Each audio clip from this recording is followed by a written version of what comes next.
नमस्कार।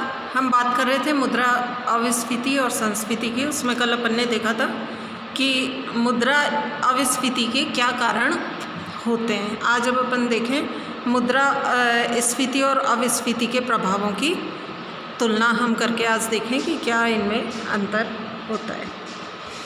कीन्स ने अपनी एक पुस्तक लिखी थी, the tract on monetary reform.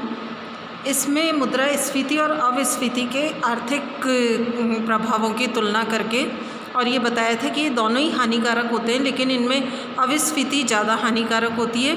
और इस संबंध में उनका ये कहना था कि मुद्रास्फीति अन्यायपूर्ण होती है, जबकि अविस्फीति अनुपयुक्त या अनुचित होती है।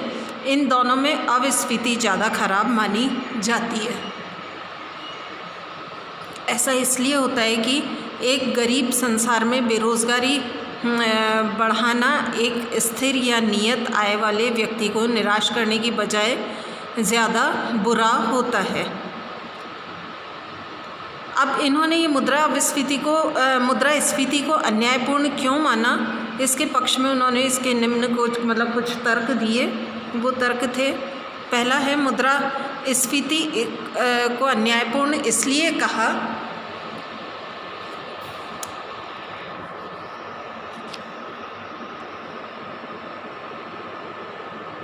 क्योंकि इसमें ऋणदाताओं और बचत करने वाले वेतनभोगी व्यक्तियों, मजदूरों और उपभोक्ताओं को हानि होती है। इसलिए ये आर्थिक असमानता को बढ़ाती है। इससे धनी ज़्यादा धनिक होते जाते हैं और गरीब या तो गरीब रह जाते हैं या और अधिक गरीब होते हैं। ये शहर और गांवों के बीच की खाई को भी बढ़ाती है। इससे शहरों की आमदनी गांव की आमदनी की अपेक्षा अधिक तेज़ी से बढ़ती है। दूसरा इसका कारण था कि यह एक प्रकार का परोक्ष या अदृश्य कर होती है। सामान्य कीमत स्तर के बढ़ने से लोगों की वास्तविक आय घट जाती है। यह जबरन बचत का रूप ले लेती है। तीसरा है, इसमें कृत्रिम संपन्नता का आभास उत्पन्न हो जाता है। कीमतों के बढ़ने से ऐसा लगने लगता है जैसे अर्थव्यवस्था में संपन्नता आ गई, लेकिन ये वास्तव में सही नहीं होता है।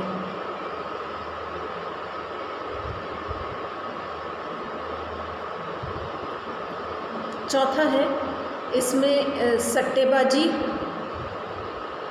मुनाफाखोरी, ब्लैक इकनॉमी, कर चोरी, इनको प्रोत्साहन मिलता है। इसलिए मुद्रास्फीति अन्यायपूर्ण मानी गई है।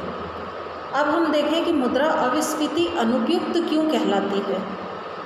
इसके भी कुछ कारण हैं, जिनमें पहला कारण है अविस्फीति से उत्पादकों और व्यापारियों को हानि होती है और बेरोज़गारी से श्रमिक वर्ग के कष्ट बढ़ते हैं। इसलिए ये स्थिति मुद्रास्फीति से ज़्यादा खराब मानी गई है, क्योंकि मुद्रास्फीति तो श्रमिक से उसकी रोटी का टुकड़ा छीन लेती है, जबकि अविस्फीति तो उसकी पूरी रोटी ही छीन लेती है। दूसरा कारण ये है कि ये उत्पत्ति और आमदनी को घटा देती है, जिससे अर्थव्यवस्था मंदी के दौर में प्रवेश कर जाती है, जिससे विकास की प्रक्रिया बाधित होती है।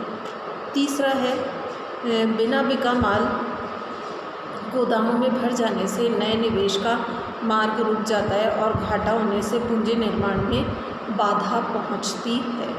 अर्थव्यवस्था संकुचन के दौर में प्रवेश कर जाती है, जो हर तरह से अनुपयुक्त रहता है। अब हम बात करें अविस्फीति को नियंत्रित करने के उपाय या संस्फीति के उपाय। जब अविस्फीति और आर्थिक मंदी को दूर करने के उपाय काम में लिए जाते हैं, तब उनको संस्फीति के उपाय कहकर पुकारते हैं। अतः संस्फीति अविस्फीति की समस्या का समाधान प्रस्तुत करती है। इससे आर्थिक पुनरुत्थान के विभिन्न प्रयास किए जाते हैं, ताकि उत्पादन, रोजगार, आमदनी और व्यावसायिक मुनाफे बढ़ें। इसके लिए करों में कमी, ब्याज की दरों में कमी, सरकारी व्यय में वृद्धि, निर्यात संवर्धन और कीमत स्तर को धीरे धीरे ऊंचा करने का प्रयास किया जाता है, ताकि अर्थव्यवस्था आगे चलकर मंदी के गर्त से निकलकर अपना विकास का सामान्य और स्वाभाविक कार्य ग्रहण कर सके।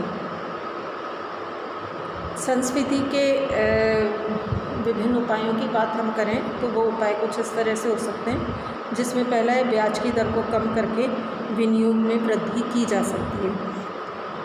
इससे उत्पादन, रोजगार और आमदनी में वृद्धि के लिए अनुकूल परिस्थिति उत्पन्न होती है। इससे मंदी की समस्या को हल करने में मदद मिलती है। उपभोग के लिए उधार की सुविधा बढ़ाकर इसमें वृद्धि की जा सकती है। इस तरह उपभोग प्लस विनियोग C+I रेखा जो हम अभी तक के इस चित्र में देखते रहे, ये ऊपर खिसक करके y=E को पूर्ण रोजगार के बिंदु पर काटने की व्यवस्था की जा सकती है। इससे अस्वीकृतिकारी अंतराल को समाप्त किया जा सके। दूसरा है करों में कमी करके उत्पादकों के लिए प्रेरणा उत्पन्न की जा सकती है। इससे उत्पादकों के पास नए निवेश के लिए अधिक वित्तीय साधन उपलब्ध हो जाते हैं और वे अपने पूर्व उत्पादन क्षमता का पूरा उपयोग कर सकते हैं और उसे बढ़ा सकते हैं। इससे इस अस्वीकृति और मंदी को दूर करने में मदद मिलती है। तीसरा है निर्यात प्रोत्साहन के उपाय अपनाकर विदेशों में माल की मांग बढ़ाई जा सकती है। इसके लिए माल की किस्म और कीमत को प्रतिस्पर्धात्मक बनाया जा सकता है। आवश्यकता पड़ने पर मुद्रा का अवमूल्यन करके निर्यात बढ़ाने का प्रयास किया जा सकता है। नेक्स्ट है श्रम की उत्पादकता बढ़ाकर माल का उत्पादन बढ़ाया जा सकता है। इसके लिए श्रम की कार्यकुशलता बढ़ाने के उपाय अपनाए जाते हैं। नेक्स्ट है सार्वजनिक निर्माण के कार्यक्रम संचालित करके रोजगार और आमदनी बढ़ाने के प्रयास करने से अस्वीकृति और मंदी को दूर करने में भारी मदद मिलती है। इसलिए सार्वजनिक निवेश की वृद्धि मंदी को दूर करने में सहायक होती है। भारत जैसे देश में सार्वजनिक निवेश के बढ़ने से निजी निवेश में भी बढ़ने की प्रवृत्ति पाई जाती है। सार्वजनिक निवेश निजी निवेश को बढ़ाता ही है, यह उसको घटाता या हटाता नहीं है। इसलिए सार्वजनिक निवेश में वृद्धि करना अब अस्वीकृति या मंदी का इलाज माना जाता है। नेक्स्ट है विभिन्न आर्थिक क्षेत्रों का संतुलित विकास करना भी अस्वीकृति की समस्या को हल करने में काफ़ी मदद करता है। कृषिगत क्षेत्र में व औद्योगिक क्षेत्र का इन दोनों का एक साथ विकास किया जाना चाहिए। इसके अलावा पावर, परिवहन, संचार या सामाजिक क्षेत्र जैसे चिकित्सा, शिक्षा, पेयजल आदि इनका भी तेज़ी से विकास करना ज़रूरी होता है। तो हम ये कह सकते हैं कि अस्वीकृति से अस्वीकृति और मंदी मुद्रास्फीति से ज़्यादा घातक और ख़तरनाक होती है, क्योंकि इसमें बेरोज़गारी की गंभीर समस्या उत्पन्न हो जाती है। इसके लिए समाधान पर समुचित ध्यान दिया जाना आवश्यक है। अब हम आगे बात करें स्टैगफ्लेशन की।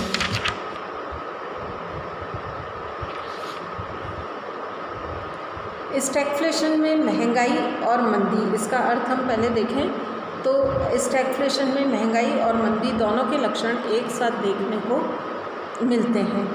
यह स्थिति पिछले वर्षों में सामान्यतः विकसित औद्योगिक देशों में पाई गई। डॉनबुश, फिशर और स्टार्ट्स के अनुसार स्टैगफ्लेशन एक ऊंची बेरोज़गारी, जैसे हम गतिहीनता भी कह सकते हैं, और ऊंची मुद्रास्फीति को व्यक्त करने के लिए गढ़ा गया है। रिचर्ड डी लिप्से और के एलेक क्रिस्टल ने भी इस प्रकार की परिभाषाएं दी हैं। इस परिभाषा के अनुसार स्टैगफ्लेशन में दो लक्षण होते हैं। पहला है कीमतों में वृद्धि अर्थात मुद्रास्फीति पाई जाती है। दूसरा है उत्पत्ति की मात्रा या तो घटती है या बढ़ती नहीं है। दूसरे शब्दों में स्टैगफ्लेशन में उत्पादन या तो गिरता है या यथास्थिर बना रहता है। अकेले मुद्रास्फीति की दशाओं में उत्पादन में वृद्धि देखी जाती है। इसलिए जब किसी देश में कीमतें बढ़ने की प्रवृत्ति को और उत्पादन में शिथिलता देखी जाए तो समझ लेना चाहिए वहाँ स्टैगफ्लेशन की दशा विद्यमान है। स्टैगफ्लेशन की स्थिति में फिलिप्स वक्र का मुद्रास्फीति की दर और बेरोज़गारी की दर का विलोम संबंध भंग हो जाता है और दोनों में एक साथ वृद्धि देखी जा सकती है। अतः इस स्थिति का विश्लेषण फिलिप्स कर्व की सहायता से नहीं किया जा सकता है। अब कल हम देखेंगे कि स्टैगफ्लेशन को हम चित्र की सहायता से कैसे समझें और ये क्या है।